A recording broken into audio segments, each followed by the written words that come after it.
At my baby's gender reveal, my husband scoffed and said, "Mom thinks you made a mistake. We're having a boy, not a girl." His mother smirked, holding a fake ultrasound. Confused, I stared at them as they insisted I'd have to try again. Furious, I unlocked my phone and played a recording that sent the entire party into chaos. I, 29 female, have been married to my husband, Nate, 32 male, for 4 years. We met in Chicago and things moved fast. Too fast, probably. Looking back, there were red flags, but I ignored them because I thought I had found my person. His mother, Margaret, 55 female, was always involved in our relationship. Not just in a normal mother-in-law way, but in a way that made it clear she thought she was entitled to a say in everything. When we got married, she tried to take over the wedding planning. When we bought a house, she had opinions on the decor. When we announced the pregnancy, she acted like she was the one carrying the baby. At first, I thought she was just overexcited. But then the comments started. "You're carrying a boy." I just know it. The family needs a son. Nate was the firstborn grandson. It's only right he has a son first. I'd laugh it off or change the subject, but it didn't stop. She would constantly send me old wives' tales about predicting baby gender, refused to even consider girl names, and once, when I was buying baby clothes, she took everything pink out of the cart and replaced it with blue. Then came the gender reveal. We had planned a small party at a nice venue near the Chicago River. It wasn't anything extravagant, just close family and friends, a catered lunch, and a gender reveal cake. I was so excited. At this point, only I knew the baby's gender. Nate had insisted we open the envelope together, but I told him I wanted a surprise. He seemed fine with it at the time. The plan was simple: cut the cake and the inside would reveal pink or blue. The moment finally came. Everyone gathered around, and Nate took my hand as we cut into the cake. Pink. There was a half-second of silence, and then the room erupted in cheers. My mom gasped and clapped, my dad hugged me, my friends were cheering, everyone was happy. Except for Nate and Margaret. I noticed it immediately. Nate's jaw clenched. Margaret's lips pressed into a thin line. They weren't smiling. Then Nate scoffed. Loudly, "Mom thinks you made a mistake." The room went quiet. I froze. What? I laughed a little, thinking maybe it was a joke. What mistake? Then Margaret stepped forward, holding a folded piece of paper with a smug expression. "This is the real ultrasound," she said, shaking her head like I was a confused little child. "You're having a boy." I stared at her, then at the paper in her hand. I didn't take it. I didn't even reach for it. "What are you talking about?" I asked slowly. "Honey, it's okay," Margaret continued, like she was explaining something simple to a toddler. "Sometimes doctors misread these things. But don't worry. We'll try again next time, and you'll get it right." I felt my stomach drop. "We'll try again? Get it right?" I looked at Nate. He wasn't even looking at me.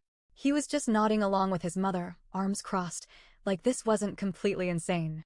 "I don't understand," I said, my voice shaking. That's when Nate sighed and finally looked at me. "We need a boy," he said, like it was the most obvious thing in the world. A girl isn't what we were expecting. I don't know how long I stood there, my hands still gripping the cake knife. My heart was pounding in my ears. My vision blurred. I could feel everyone's eyes on us. Then I snapped out of it. "That's funny," I said, forcing my voice to stay calm. "Because I have an ultrasound, too." I set down the knife, pulled out my phone, and unlocked my recordings. Now, I'm not stupid. Margaret had been acting weird for weeks leading up to the party. She kept asking if I was sure about the gender. She kept trying to get me to tell her where I got my ultrasound done. She was too invested. So, I started recording our conversations. I pressed play. Margaret's voice came through loud and clear. "You need to make sure the gender reveal is blue. If it's a girl, say the doctor made a mistake. Nate will back you up." The room went dead silent. Then another recording. This time, Nate's voice. "Yeah, Mom, don't worry. If it's a girl, we'll tell her she read it wrong and do a new one. You could have her to pin drop." Then, chaos. My dad lost it. My mom's face went white. My best friend, Jenna, who was filming the whole thing, gasped so loud I thought she'd choke. And Nate? He panicked. "Babe, wait," I held up a hand. "No, you don't get to talk." Margaret, still holding the fake ultrasound, looked like she had seen a ghost. I turned back to the guests. They faked an ultrasound. They planned this. They wanted to gaslight me into thinking my baby's gender was wrong so I would try again for a boy. Gasps. More whispers. Someone said, "Are you serious?" Margaret actually tried to deny it. "This is ridiculous. I was just trying to help. You don't understand how important it is for our family to have a son." I laughed. I actually laughed. "Well, Margaret," I said, I don't care what's important to your family. Because guess what? This baby? She's mine. And you? You're done. Nate took a step closer, trying to grab my arm. Please, babe, let's just talk. I pulled away. I looked at him, really looked at him, and suddenly everything was so clear. This wasn't just about the gender reveal. This was about control. About him and his mother thinking they had a right to make decisions about my body, my child, my life. And I was done. I looked at Margaret, then at Nate, then at the entire room of people who had just witnessed the biggest mistake of their lives. You want to try again for a boy? I said, my voice cold. You go ahead. But it won't be with me. Nate's face drained of color. The weight of what I'd just said settled over the entire room. A few people gasped. Others just looked back and forth between me, Nate, and Margaret like they were watching a slow-motion car crash. Margaret recovered first. Of course, she did. You're being emotional, she snapped, straightening her spine like a scolding schoolteacher. You're making a scene over nothing. Nothing? I let out a sharp laugh, shaking my head. Nothing? You and your son faked an ultrasound. You tried to gaslight me into thinking my own child didn't exist the way she is. And that's nothing? Nate tried again, his hands reaching for me, his voice softer now, coaxing. Babe, I stepped back. Don't touch me. Margaret scoffed. Enough of this. Just give me the real ultrasound, and we'll settle this right now. I turned to look at her, stunned. Did she really think she still had control here? You think I owe you proof? I said, my voice low. You think I need to convince you that my daughter is real? Margaret opened her mouth, but I wasn't done. You don't get a say. You don't get to decide what my child is, and you sure as hell don't get to be part of her life. Silence. Then Margaret's mask cracked. That's ridiculous. Nate, talk to her. Nate was frozen, his lips slightly parted, like his brain was still trying to catch up. He had the look of a man whose entire world was crashing around him, and he had no idea why. Good. Then Margaret made a mistake. A big mistake. She turned to my mother. Can you please talk some sense into your daughter? You don't want your grandchild growing up without a father, do you? My mother, who had been eerily quiet this whole time, took a slow step forward. My granddaughter will be just fine, she said in a dangerously calm voice. But you. She tilted her head. You just made sure you'll never see her. Boom. Margaret reeled back like she'd been slapped. You can't do that. Watch me, I shot back. Then, before anyone could respond, someone else spoke up. Isn't that fraud? The voice came from Nate's own cousin, Jake, a guy I'd always thought was kind of an ass, but right now, he was my favorite person in the room. Margaret whirled around. Excuse me? The fake ultrasound, Jake said, gesturing toward the paper still clutched in her hand. That's fraud, right? Like, legally? Whispers broke out across the room. A few guests moved away from Margaret and Nate like they didn't want to be associated with whatever this was turning into. Nate finally seemed to snap out of his haze. Mom, he hissed under his breath, just stop talking. Margaret ignored him. It's not fraud. It was a joke. A harmless joke. Someone scoffed. Jenna, my best friend, muttered, that's some next-level crazy. And then, because this wasn't dramatic enough, Margaret tried one last thing. She lunged for my phone. Yes! In front of a room full of witnesses, she tried to grab my phone. I yanked it back, stumbling slightly as she grabbed at my wrist. A couple of guests gasped. My dad stepped forward instantly, but he didn't need to. Because someone else was faster. Jake. He physically stepped between us, holding up both hands. Are you insane? He snapped at Margaret. You seriously just tried to snatch her phone? What is wrong with you? Margaret flushed bright red. But Jake was done. You faked a medical document. You tried to gaslight your own daughter-in-law. And now you're getting physical? He let out a low whistle. Damn, Aunt Margaret. You lost it. The energy shifted. People started grabbing their things. Chairs scraped against the floor. Conversations broke out. A few of Nate's own family members started leaving. Margaret saw it. She felt the shift. And she panicked. You're all overreacting, she shrieked. No one listened. Then she turned to Nate. Do something. But Nate? Nate was still standing there, frozen, his mouth half open like he couldn't believe this was happening. Then his father, who had been quiet this whole time, spoke. Give it up, Margaret, he said, his voice heavy with exhaustion. You just destroyed any chance you had of being in this child's life. I swear, I saw something break in her expression. Then she turned on me. You did this, she hissed. You poisoned my son against me. You ruined everything. I just smiled. No, Margaret, I said softly. You did that all on your own. And with that, I turned on my heel, grabbed my purse, and walked straight out the door. Behind me, chaos erupted. I stepped outside, my chest rising and falling with heavy breaths. The warm Chicago air hit my skin, but I barely felt it. My mind was racing, my body still trembling with adrenaline. Inside, I could hear voices still exploding in chaos. Margaret yelling. Nate trying and failing to control the situation. Chairs scraping. Someone knocked over a glass. The entire gender reveal party had turned into an absolute circus. And I didn't care. I had bigger things to deal with. Jenna rushed out behind me, her face a mix of shock and excitement. Holy shit. That was insane. I ran a hand through my hair, exhaling. I need to get out of here. You're not going back to your house, right? She asked quickly, her voice sharp with concern. My stomach twisted. My house. The home I decorated, I loved, I made into a safe space. A home I shared with Nate. No. No way in hell was I going back there tonight. I'll stay with my parents, I muttered. Jenna nodded, already pulling out her phone. Good. Let me call an Uber, just in case Nate tries to follow you. That's when my phone buzzed. I glanced down. A text from Nate. Nate, come back inside. Let's talk. My fingers curled around the phone so tightly I thought I might break it. Talk? Talk about what?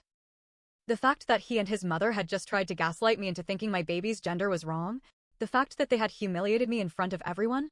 I ignored it. Then another text. Nate, we can fix this. I let out a humorless laugh. Jenna peered at my screen, rolling her eyes. Oh, he's delusional. Then, before I could even think about blocking his number, a new text popped up. Not from Nate. From an unknown number. Unknown. You just made the biggest mistake of your life, little girl. You think you can take my grandchild away from me? You have no idea what I'm capable of. Margaret. I felt a chill rush down my spine. Jenna saw it, too. Tell me that's not who I think it is. I swallowed, my throat dry. She's unhinged, I whispered. Jenna didn't hesitate. She snatched the phone from my hand, took a screenshot, and sent it to herself. We're keeping this, she muttered. Just in case she tries some crazy shit. And then? Then she did what I hadn't even thought of yet. She called the police. By the time we got to my parents' house, I was drained. I hadn't cried yet, I wasn't ready for that. But the exhaustion was starting to settle in. My dad was waiting on the porch, arms crossed, face tight with worry. My mom hugged me so hard I thought she'd never let go. You're safe here, she murmured. I just nodded, my head still spinning. Then, as I stepped inside, my phone buzzed again. A call. From my bank. I frowned and answered. Hello? Hi, Mrs. Last name. We're calling to confirm some recent transactions on your joint account with Nathaniel, last name.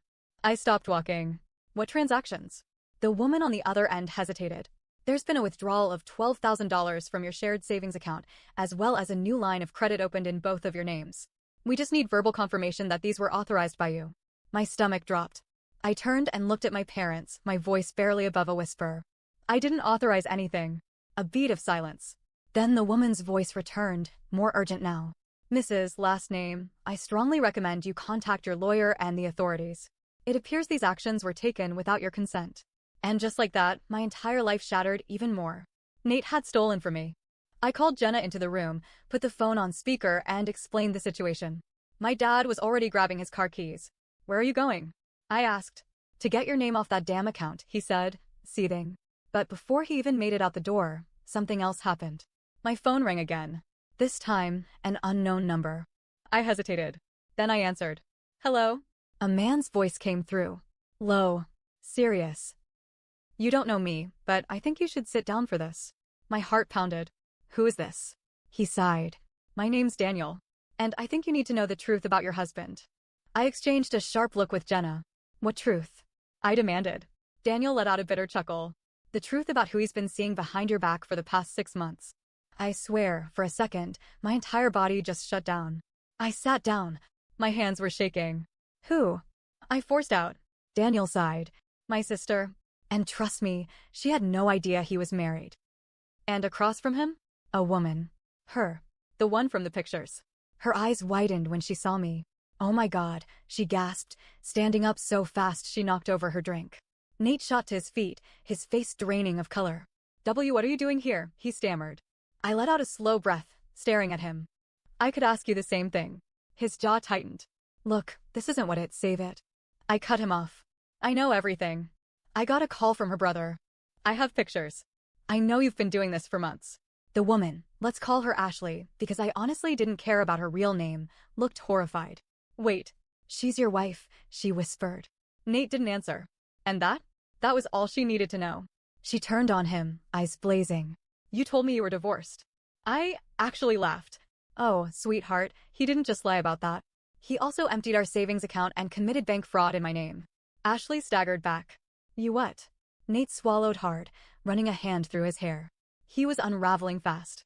Look, we can figure this out. I pulled out my phone and held up the screenshot of Margaret's text. And your mother? She threatened me. In writing. Nate's eyes flickered to the screen. I saw the exact moment he realized just how screwed he was. Jenna, standing behind me, crossed her arms. So, Nate, want to explain how you're gonna wiggle your way out of this one? Silence. Ashley shook her head, stepping away. You told me you loved me, she said, her voice shaking. I rolled my eyes. Oh, honey. He told me the same thing while plotting to fake our baby's gender with his mom. Ashley's face twisted in disgust. That was the final straw. You're disgusting, she spat at Nate. Then she grabbed her purse and ran out the door. Boom. One problem solved. But now? Now, it was just me and him.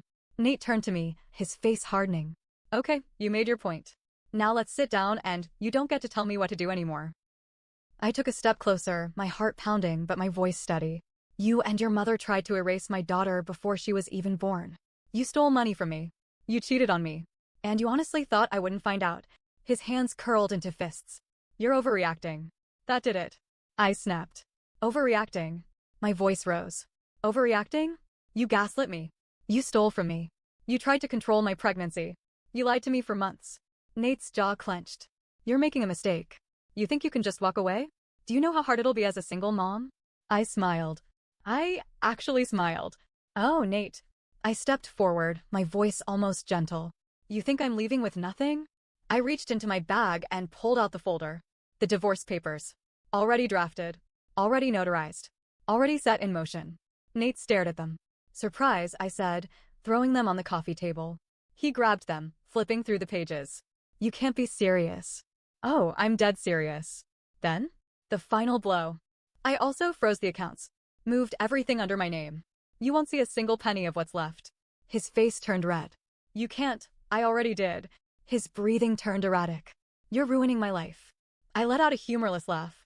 You did that all by yourself. Then, before he could say another word, before he could try to manipulate me one last time, I turned and walked out. I didn't look back. It took a few weeks for everything to fully unravel. Margaret tried calling me dozens of times. She left angry voicemails, ranging from insults to fake apologies to outright threats. Then, she tried showing up at my parents' house. Big mistake. My dad had already filed a police report about her threatening text. So when she showed up, trying to barge into the house screaming about how I was stealing her grandchild, she got arrested for trespassing. As for Nate, he fought me hard in the divorce. But between the bank fraud, the cheating, and the police report against his mother, the judge didn't have much sympathy for him. I got full custody. Nate got nothing. And the best part? I never had to see him or Margaret again. Now, I look at my daughter, my beautiful, perfect baby girl, and I thank God every day that I got away from those people. She will never grow up thinking she's less because she's not a boy. She will never have to deal with her father and grandmother treating her like a mistake. And me? I am finally free.